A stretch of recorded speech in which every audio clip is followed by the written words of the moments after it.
دیکھا کروں گی، لیکن یہ کہ بہرحال انہوں نے درخواست کی، مان لیا۔ تو نکاح بیوگاں وانکحوا الایام منکم، بیوہ عورتیں ہوں یا یہ کہ بن بیوی کے جو ہیں وہ شوہر رہ گئے ہوں، ان کو شادی کرنی چاہیے۔ اس حوالے سے شادی میں کوئی ملامت نہیں ہے۔ فَإِنَّهُمْ غَيْرُ مَلُومِينَ فَمَنِ ابْتَغَىٰ وَرَاءَ ذَلِكَ فَأُولَٰئِكَ هُمُ الْعَادُونَ۔ ہاں اس سے آگے، اس سے بڑھ کر اگر شہوت رانی کر رہے ہیں اور اس میں تعیش کا جذبہ آ گیا ہے، منہ مار رہے ہیں ادھر اور ادھر، تو وہ یقیناً اولئک هم العادون، وہ حد سے گزر جانے والے ہیں، ان پر گرفت ہوگی، انہیں پکڑا جائے گا، انہیں سزا دی جائے گی۔ والذین هم لاماناتهم وعہدهم راعون، اور وہ لوگ جو اپنے امانتوں اور عہد کی پوری طریقے سے پاسداری کرنے والے ہیں۔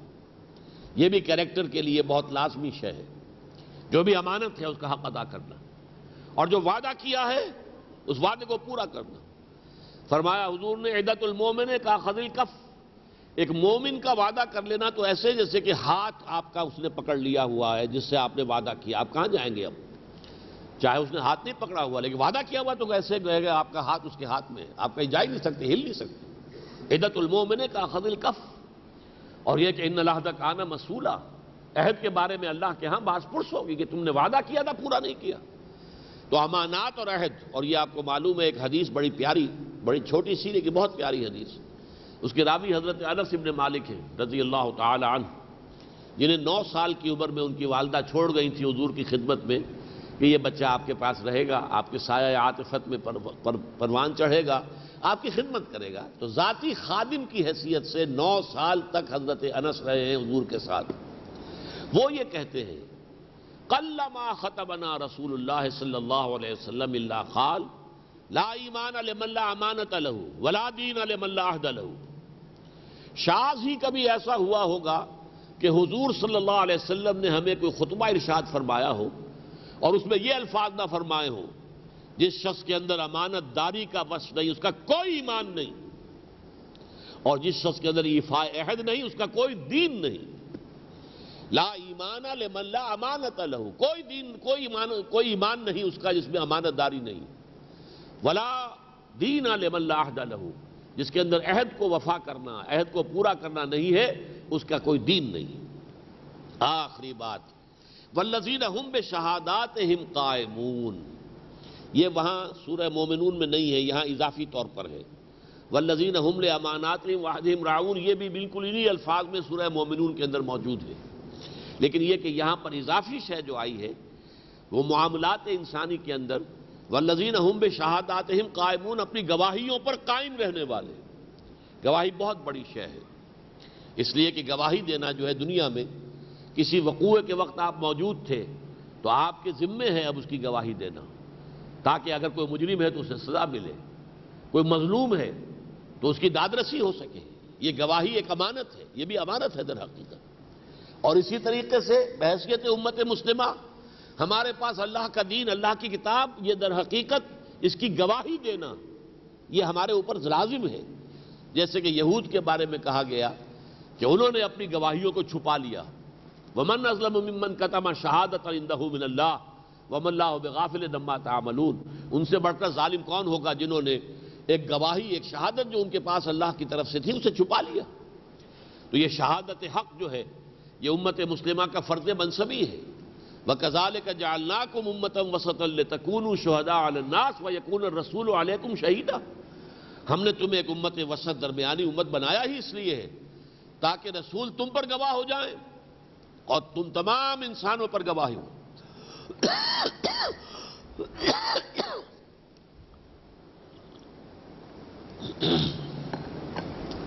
والذین هم علی صلاتہم یحافظون، جیسا کہ میں نے عرض کیا تھا یہ تمام اوصاف جو ہیں ان میں اول و آخر نماز ہے۔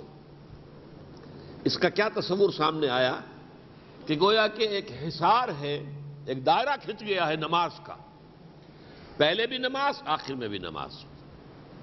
یہی سورہ مومنون میں ہے، قد افلح المومنون الذین هم فی صلاتہم خاشعون، اور آخری شے والذین هم علی صلواتہم یحافظون، محافظت نماز کی، حفاظت کرنا، کوئی نماز جاتی نہ رہے، ضائع نہ ہو جائے، وقت سے علیحدہ نہ ہو جائے، اور یہ کہ اس میں حتی الامکان نماز باجماعت ادا کی جائے، وہ محافظت ہوتی۔ یہاں بھی الا المصلین الذین هم علی صلاتہم دائمون، بات وہاں سے شروع ہوئی تھی۔ پہلا وصف بھی وہی ہے اور آخری کیا ہے؟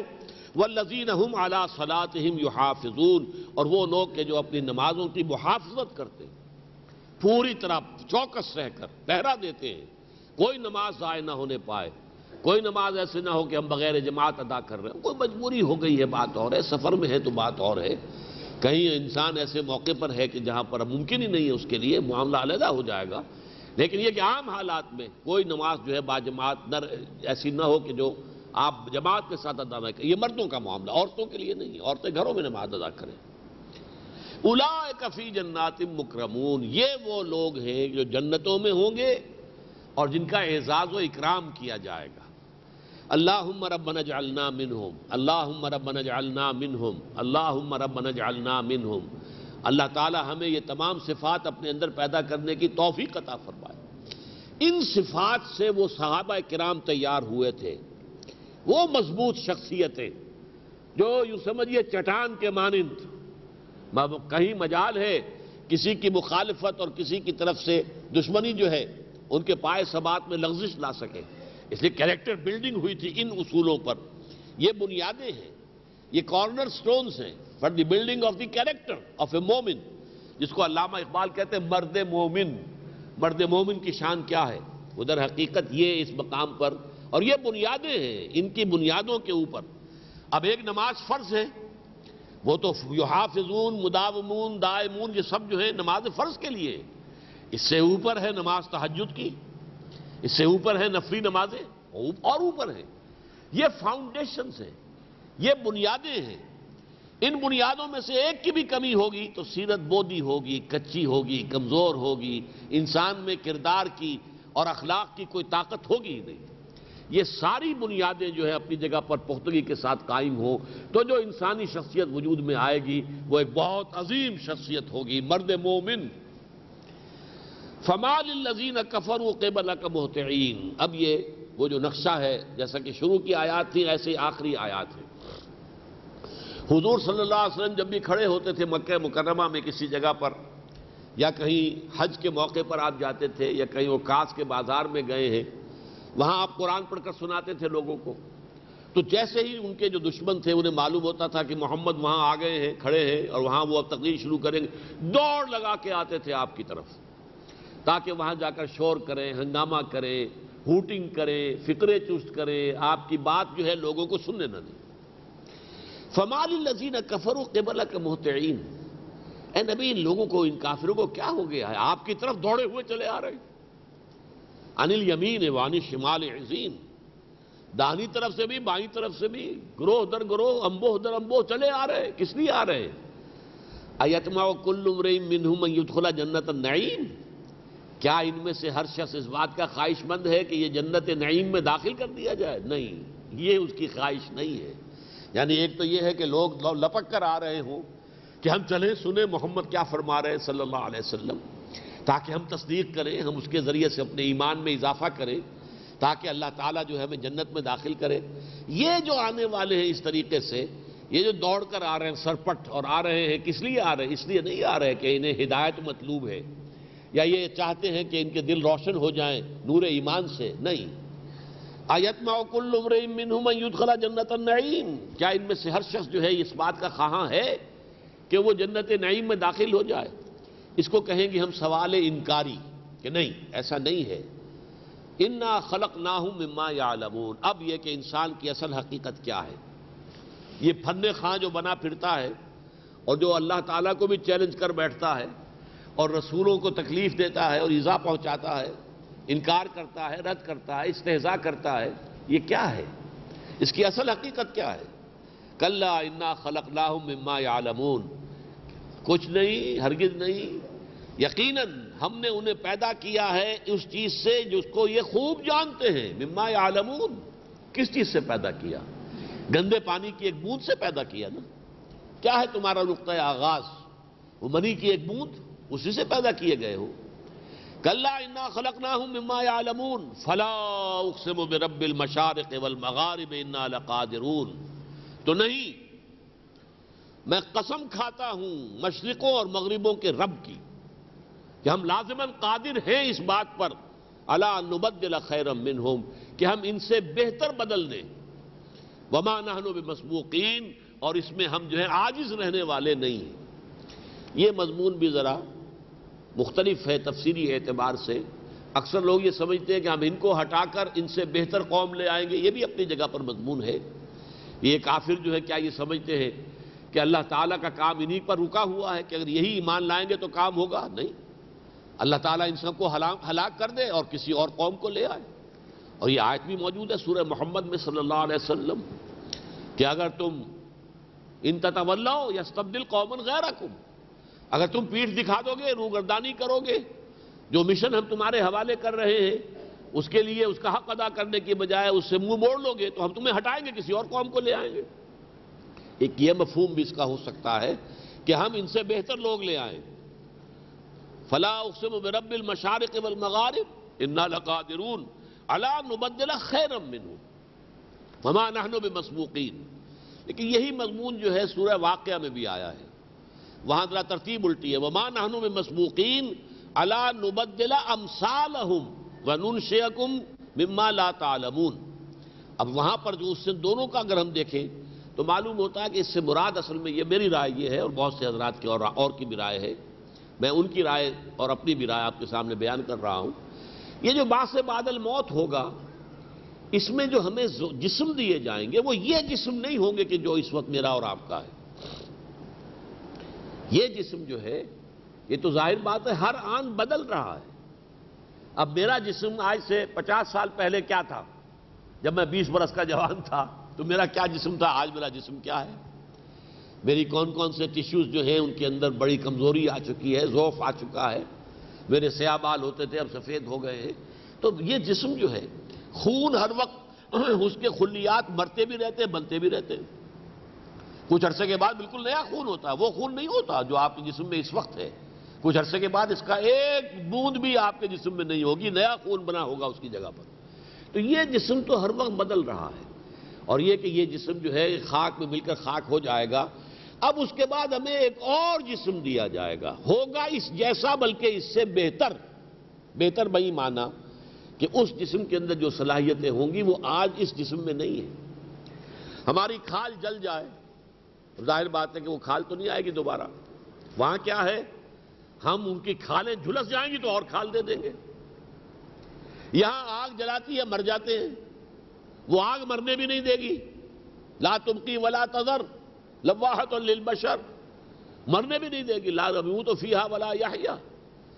اسی طریقے سے یہاں آگ کے اندر ہم تصور نہیں کر سکتے کہ کوئی درخت اگ رہا ہو، وہاں ہوگا زقوم کا درخت ہوگا، جہنم کے نچلے طبقے سے وہ ابھر کر آ رہا ہوگا۔ تو یہ جو عالم ہے دوسرا ہے، ہمیں جسم ملے گا دوسرا، بلکہ یہاں تک بھی آتا ہے ایک لطیفے کے طور پر بھی حضور کبھی کبھی مزاح بھی فرماتے تھے صلی اللہ علیہ وسلم۔ ایک بوڑھی خاتون نے حضور سے کہا حضور میرے لیے دعا کیجئے اللہ تعالیٰ مجھے جنت میں داخل فرما دے۔ حضور نے فرمایا بڑی بھی بوڑھی عورتیں جنت میں داخل نہیں ہوں گی۔ اب اس بیچاری کا کیا حال ہوا ہوگا، اس کا دل بیٹھ گیا، لیکن اس کے بعد آپ نے تبسم کے ساتھ فرمایا کہ جوان کر کے داخل کریں گے تمہیں۔ جسم جو ملے گا وہ در حقیقت یہ بڑھاپے والا جسم نہیں ہوگا، یہ تو نکما جسم ہو گیا ہے۔ وَمَن نُعَمِّرْهُ نُنَكِّسُهُ فِي الْخَلْقِ، جس کو کہ ہم عمر زیادہ دے دیتے ہیں اس کی خلقت کے اندر تخلیقی صلاحیتوں کے اندر کمی ہو جاتی ہے، بڑھاپا آیا جھریاں پڑ گئی اور قوا جو ہے ضعیف ہو گئے، نہیں جوان کر کے داخل کریں۔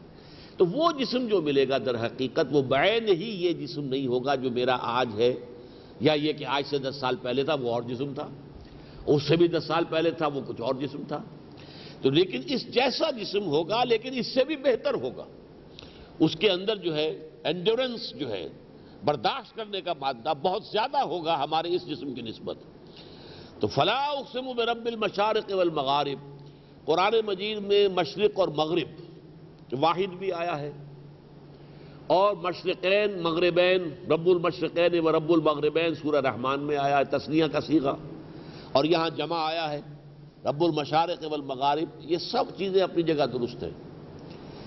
سورج کے طلوع ہونے کی جگہ بھی ایک نہیں ہے، آج صبح جس جگہ سورج طلوع ہوا ہے کل اس جگہ نہیں ہوگا، خود ہمارے حساب سے بھی وہ ذرا سا یا اوپر یا نیچے کی طرف جو ہے سورج بھی تو گردش کرتا ہے نا، اوپر نیچے ہو رہا ہوتا ہے.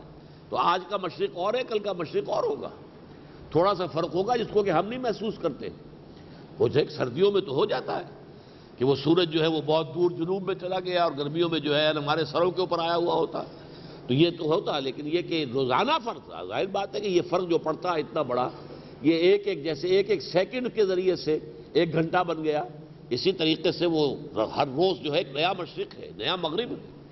تو مشارق والمغارب جمع کے صیغے سے، فلا اقسم برب المشارق والمغارب، تو نہیں، میں قسم کھاتا ہوں تمام مشرقوں کے رب اور آقا اور مالک کی بھی، اور تمام مغربوں کے رب اور آقا اور مالک کی بھی، انا لقادرون، ہمیں قدرت حاصل ہے، طاقت ہے ہمارے اندر، علی نبدل خیرا منہم، کہ ہم ان سے بہتر لوگ بنا کر لے آئیں. وما نحن بمسبوقین، اور ہم اس میں عاجز نہیں ہو گئے ہیں. فذرہم، تو اے نبی ان کو چھوڑیے، دفع کیجئے. یخوضوا ویلعبوا، یہ باریک بینیاں کرتے رہیں، مین میخ نکالتے رہیں، ہنسی مذاق میں لگے رہیں، کھیل کرتے رہیں، کھلاڑیاں کرتے رہیں، جو کفار کر رہے تھے. سنجیدگی سے سنتے ہی نہیں تھے، نہ سنتے تھے نہ سننے دیتے تھے. شور مچایا، ہوٹنگ کی، ہنگامہ کیا، اور کوئی درمیان میں جو ہے وہ دخل اندازی کر رہے ہیں. تو اے نبی کرنے دیجئے، جو کچھ یہ کر رہے ہیں کرنے دیجئے، کیونکہ پہلے بھی آ چکا، صبر کیجئے، جھیلیے، برداشت کیجئے. فاصبر صبرا جمیلا، ان کی جب تک مہلت ہے ہمارے ہاں، ہماری مشیت میں، ہماری حکمت میں جو مہلت ہے وہ مہلت پوری ہوگی تبھی پکڑ آئے گی، تبھی عذاب آئے گا، اس سے پہلے نہیں. فلا تعجل علیہم، تو آپ ان کے اوپر جلدی نہ کیجئے، ان پر عذاب کے لیے جلدی نہ کیجئے. سال سائل بعذاب واقع للکافرین لیس له دافع من اللہ ذی المعارج تعرج الملائکۃ والروح الیہ فی یوم کان مقدارہ 50,000 سنہ فاصبر صبرا جمیلا، صبر کیجئے. فذرہم، چھوڑ دیجئے ان کو، کرنے دیجئے جو کچھ کر رہے ہیں. فذرہم یخوضوا ویلعبوا، خوض کہتے غور و خوض کرنا، خام خام مین میخ نکالنا، بال کی کھال اتارنا. غور اچھے سینس میں استعمال ہوتا ہے، خوض اچھے سینس میں استعمال نہیں ہوتا.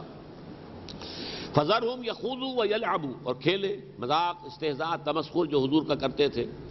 حتی یلاقوا یومہم الذی یوعدون، یہاں تک کہ ان کی ملاقات ہو جائے ان کے اس دن سے جس دن کا کہ ان سے وعدہ کیا جا رہا ہے. وہ قیامت کا دن آئے گا. یوم یخرجون من الاجداث سراعا، جس دن کہ یہ اپنی قبروں سے نکلیں گے دوڑتے ہوئے. یعنی جیسے اس وقت یہ آتے ہیں دوڑتے ہوئے آپ کو ستانے کے لیے،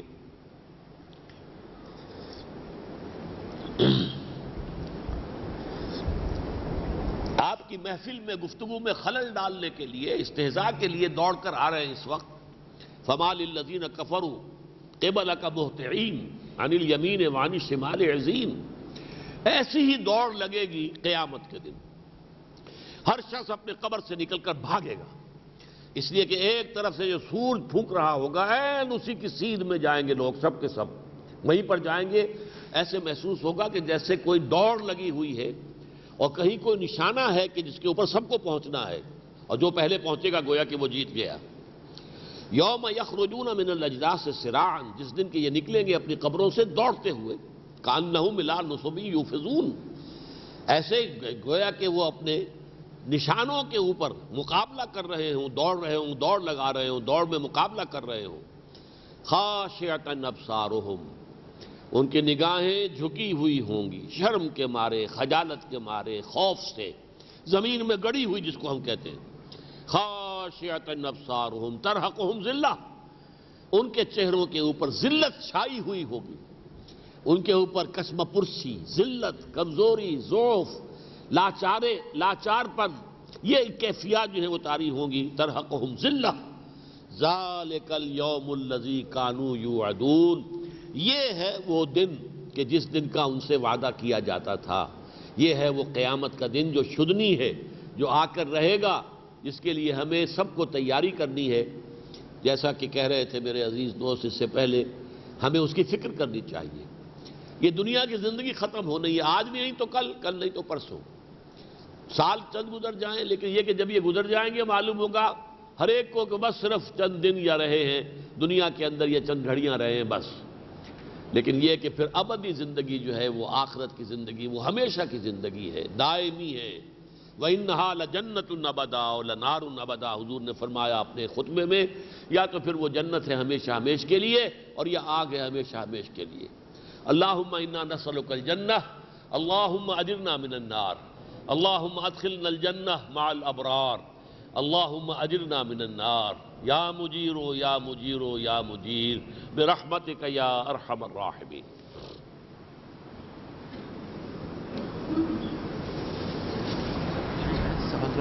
کر سکتے ہیں۔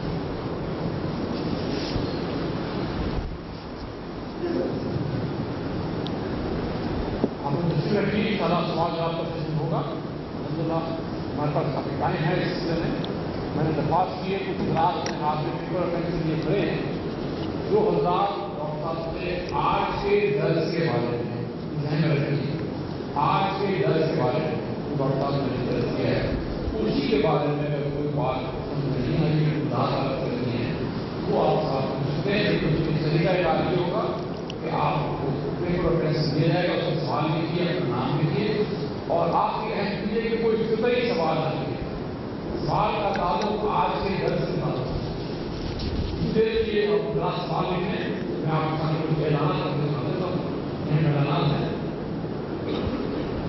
سب سے پہلے تو اس طرح کہ آپ نے دیکھا کہ الحمدللہ یہ ہمارا سلسلہ مہان سلسلہ ہے، ڈاکٹر صاحب کا ہر مہینے کی پہلی بار ڈاکٹر صاحب تشریف لاتے ہیں، اور میں آپ تمام خاتون حضرات سے ڈاکٹر صاحب کو شکریہ ادا کرنا چاہتا ہوں کہ اس 11 سالی کے باوجود اپنے تمام حوالے سے باوجود وہ یہاں ہر مہینے ان سب کو برداشت کرتے ہیں۔ خاص طور پہ ہمیں تعلیم قرآن ہمیں سکھانے کے لیے ہم سب کے شکر گزار ہیں اس سلسلے میں کہ ہم نے قرآن حکیم کا اگر کچھ بھی مفہوم سیکھا، کچھ بھی سبق سمجھا، ڈاکٹر صاحب نے جو ہے اس میں ہدایت کی، ڈاکٹر صاحب نے سکھایا، یہ ڈاکٹر صاحب کا حصہ ہے کہ ہماری بہت خوشخبر تھی کہ ڈاکٹر صاحب ابھی بھی اللہ تعالیٰ ڈاکٹر صاحب کو مزید عمر دے، برقرار فرمائے تاکہ یہ سلسلہ تازہ جاری رہے۔ ڈاکٹر صاحب کے جو دوسرے کتابات ہوتے ہیں، آپ کو پتہ ہے لاہور میں ڈاکٹر صاحب دارالسلام میں ہر جمعے کو ڈاکٹر صاحب پڑھاتے ہیں، اس میں ملک کی حالات بھی تبصرہ ہوتا ہے، اس میں دین کے اہم موضوعات پر بھی خطاب ہوتے ہیں۔ لہٰذا اس سلسلے میں اس طرح چند مہینے سے یونیورسٹی میں شروع کر دی گئی ہے جہاد کے حوالے سے اور دوسرے معاملات کے حوالے سے۔ ڈاکٹر صاحب نے اس کے اوپر بڑے اہم خطابات کیے، حقیقت جہاد فی سبیل اللہ، قتال فی سبیل اللہ، ایسے موضوعات پر آج کل ایمان کے اوپر ڈاکٹر صاحب خطاب کروا رہے ہیں۔ چند دن پہلے کل بھی پرسنل خطاب کا دفاع کے موضوع پر تھا۔ اس کے لیے آپ کو اگر ڈاکٹر صاحب کی فکر سے اپنے آپ کو آپ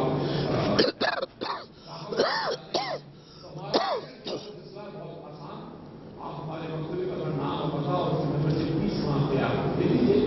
آپ کے گھر پہ چند دنوں بعد جن میں ڈاکٹر صاحب خطاب ہوتا ہے وہ چاہے عید کو یا گوگل کو آپ گھر کو آڈیو میں سے پہنچ جائے گا۔ جیسے آپ کی دلچسپی کے بتا دوں کہ ہماری تنظیم کا اپنا ایک ویب سائٹ بھی ہے www.tanzeem.org، اس پہ آپ ڈائریکٹ اگر آپ کے پاس کمپیوٹر کی فیسلٹی موجود ہے، انٹرنیٹ کی فیسلٹی موجود ہے تو آپ ڈائریکٹ تقریباً ڈاکٹر صاحب کا خطاب جمعے کو ختم ہو جاتا ہے 1:30 بجے، شام ہی کے وقت، شام ہی اسی دن شام کے وقت 7-8 بجے تک، بلکہ سے پہلے وہ لوڈ کر دیا جاتا ہے۔ تو یہ بڑی جدید فیسلٹی الحمدللہ میں اویلیبل ہے، جو حضرات اس کیسٹ کلب کو بھی مشکل ہو تو اپنے گھر میں بیٹھ کر آپ سنیں۔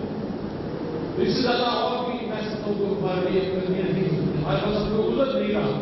ڈاکٹر صاحب کی تمام کتابات پچھلے چند سال ہو گئے، بلکہ اس کے ساتھ ساتھ آڈیو کیسٹس ویڈیو کیسٹ ہم کوشش کر رہے ہیں کہ وہ سیریز بھی لے آئیں، اور ان میں سے اکثر میڈیا کتابات ڈاکٹر صاحب جو ہے آپ کو ڈائریکٹ انٹرنیٹ کر سکتے ہیں۔ لہٰذا یہ کیسٹ کلب کی جو کیا نام ہے ہماری اسکیم ہے، آپ اس کا استعمال اس بات سے کیجیے۔ اس کے بعد دیکھیے آپ سے درس ہے، اس کا بھی آڈیو کیسٹ اور ویڈیو کیسٹ ابھی آپ کے سامنے یہاں ویڈیو بن رہا تھا، آپ اگر اس کو کیسٹ حاصل کرنا چاہتے ہیں تو گاڑی ان شاء اللہ آپ کو اس کا کیسٹ مل دیا جائے گا۔ اس کے علاوہ ہمارے جو ماہانہ یا ہفتے وارانہ دعوتی پروگرام ہے، میں فصیلہ کے ساتھ کرتا ہوں۔ کراچی بہت بڑا شہر آپ کو پتا ہے، اتنا ضروری ہے، تو ہم نے مختلف مقامات پہ یہ قرآن کا سلسلہ رکھا ہوا ہے، ہمارے دعوتی اجتماعات ہوتے ہیں۔ اس میں ہر ماہ کے دوسرے اتوار کو صبح 11 بجے meet and treat marriage hall Karachi نہاس روڈ پر دوسرے ترقی گئی وہاں پہ یہ ہر ماہ کے دوسرے اتوار کو صبح 11 بجے وہاں درس قرآن کا سلسلہ ہوتا ہے.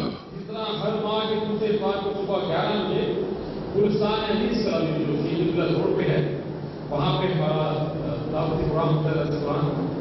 اور جتنا ہر ماہ کے چوتھے اتوار ناز آباد میں نارتھ آباد میں نوبل پوائنٹ میرج ہال میں نرس سچی سنچر کی وہاں پہ ہمارا یہ پروگرام ہوتا ہے. اور یہ سب پروگرام صبح 11 بجے اسٹارٹ ہوتے ہیں. ان پروگراموں کے علاوہ ہر ماہ کے چوتھے دنوں کو نماز عشاء اسلامی بعد نماز عشاء اسلام کو کالونی ٹاؤن میں بھی یعنی سیکٹر 11:30 بجے سے قرآن ہوتا ہے.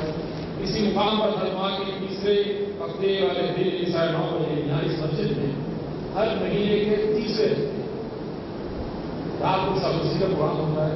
9:30 بجے سے لے کر 11 بجے جمع ہوتے ہیں. اس میں درس قرآن کا پروگرام ہوتا ہے, کچھ مطالعہ حدیث ہوتا ہے, ساتھ ساتھ تاریخ اسلام کے واقعات ہوتے ہیں وہ پڑھتے ہیں. اس کے بعد آپ رات کی مسجد میں قیام کیجیے انتظام ہے کا سب. اس کے بعد صبح فجر سے پہلے بھی پروگرام ہوتے ہیں. اس کے بعد صبح کا ناشتہ ہی آپ کیجیے. اس کے بعد ہمارا 8:30 بجے پروگرام دوبارہ شروع ہوتا ہے اور پھر وہ 10:30 بجے تک ہوتا ہے. تو یہ آپ حضرات کے لیے ایک اور اچھا موقع ہے جو خاص طور پر غریب رہنے والے حضرات ہیں ان کے لیے. اس کے علاوہ دو اور پروگرام ہیں. ہر ماہ کے آخری ہفتے والے دن ہمارے صاحب کو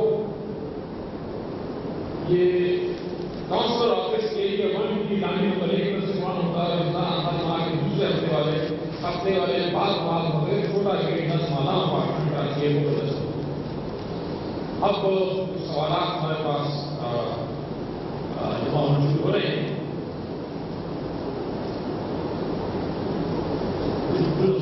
جلدی کہہ رہے تھے سوال جلدی لیں اور ٹائم نمبر کم ہے اور صحیح سوال تو آگے.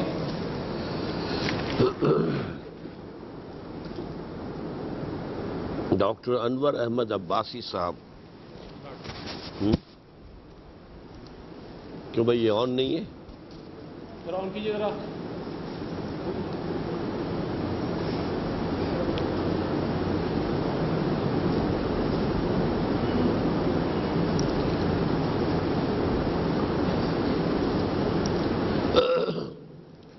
ڈاکٹر انور احمد عباسی صاحب نے پوچھا ہے کہ کیا 4 شادیاں روکنا جائز طریقے کو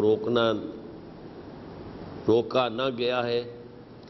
نہیں, 4 شادیوں سے نہیں روکا گیا ہے. 4 شادیوں میں یہ کہا گیا ہے کہ اگر ایک سے زائد شادی ہو تو تمام بیویوں کے ساتھ عدل سے کام لینا ضروری ہے.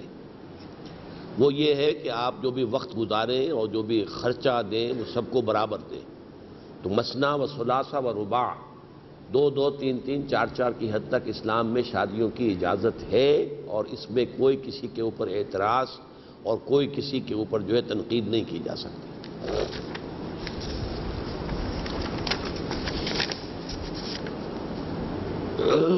محمد یعقوب صاحب, حق الیقین حاصل نہیں ہوتا. کروڑوں روپے ہونے کے باوجود خرچ فی سبیل اللہ میں آسانی کے لیے کوئی سبیل بتائیے. علم تو حاصل ہوتا رہتا ہے, عمل کے لیے کیا کیا جائے؟ اصل میں علم اور یقین یہ 2 ذرا جدا چیزیں ہیں. علم تو یہ ہے کہ آپ کو کوئی چیز معلوم ہو گئی, ایک یہ کہ آپ کو اس پر یقین بھی آ گیا. یقین اگر آپ کو آ جائے گا تو پھر تو یہ سب کام آسان ہو جاتے ہیں.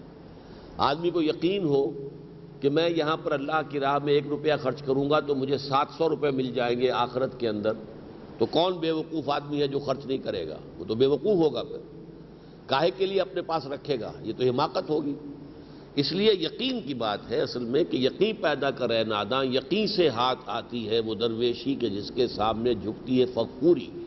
تو معلومات اور علم سے نہیں ہوتا در حقیقت معاملہ, جو یقین سے. اب یقین کیسے پیدا کیا جائے؟